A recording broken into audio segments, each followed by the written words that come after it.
চট্টগ্রামের পলো গ্রাউন্ডে নির্বাচনী জনসভা করছেন বিএনপি চেয়ারম্যান তারেক রহমান। আমরা সরাসরি চলে যাচ্ছি সেখানে। এবং সেজন্যই আমরা বলেছি যে আমরা হয়তো আপনাদেরকে বলতে পারি অমুক জায়গায় এত বেডের হসপিটাল করব, তমুক জায়গায় এত বেডের হসপিটাল করব, কিন্তু আমরা তা বলতে চাই না আপনাদেরকে। বরং আমরা চাই গ্রামের মানুষের কাছে, গ্রামের নারীদের কাছে, গ্রামের শিশুদের কাছে স্বাস্থ্য সেবা তাদের ঘরে ঘরে পৌঁছে দিতে। এবং সেজন্যই আমরা 1 লক্ষ হেলথ কেয়ারার নিযুক্ত করার পরিকল্পনা গ্রহণ করেছি, যাতে করে মা বোনেরা এবং শিশুরা ঘরে বসে কম বেশি চিকিৎসা সুবিধা পেতে পারে। প্রিয় ভাই বোনেরা, বাংলাদেশের জনসংখ্যার অর্ধেক নারী। এত বিপুল সংখ্যক যেই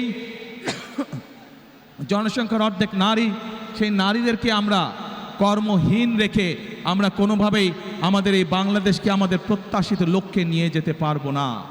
এবং সেই জন্যই এই নারীদেরকে দেশনেত্রী খালেদা জিয়া যখন দেশ পরিচালনার দায়িত্বে ছিলেন, তখন আপনারা দেখেছেন উনি স্কুল থেকে শুরু করে ইন্টারমিডিয়েট পর্যন্ত মেয়েদের শিক্ষা ব্যবস্থা ফ্রি করে দেওয়ার ব্যবস্থা করেছিলেন।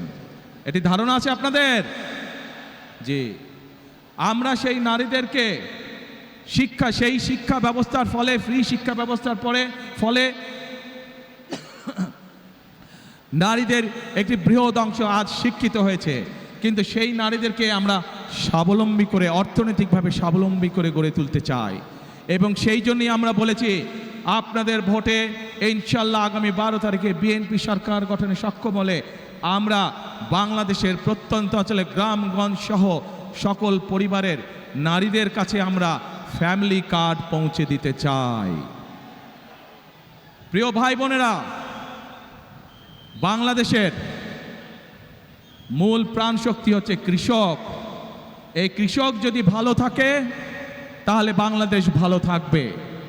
এই বিপুল জনগোষ্ঠীর খাদ্যদ্রব্যের যে ঊর্ধ্বগতি, পণ্যমূল্যের যে ঊর্ধ্বগতি, এই ঊর্ধ্বগতি যদি রোধ করতে হয় তাহলে আমাদেরকে কৃষির উৎপাদন বাড়াতে হবে। এবং কৃষির উৎপাদন বাড়াতে হলে আমাদেরকে কৃষক ভাইদের পাশে, কৃষানী বোনদের পাশে আমাদেরকে দাঁড়াতে হবে। এবং সেই জন্যই আমরা বলেছি আপনাদের ভোটে ইনশাল্লাহ আগামী 12 তারিখে বিএনপি সরকার গঠনে সক্ষম হলে আমরা ধীরে ধীরে বাংলাদেশের সকল কৃষকের কাছে কৃষক কার্ড নামে একটি কার্ড পৌঁছে দিতে চাই, যে কার্ডের মাধ্যমে কৃষক এবং কৃষানী ভাই বোনেরা তারা ঋণ সুবিধা সহ বিভিন্ন সুবিধা তারা পাবে।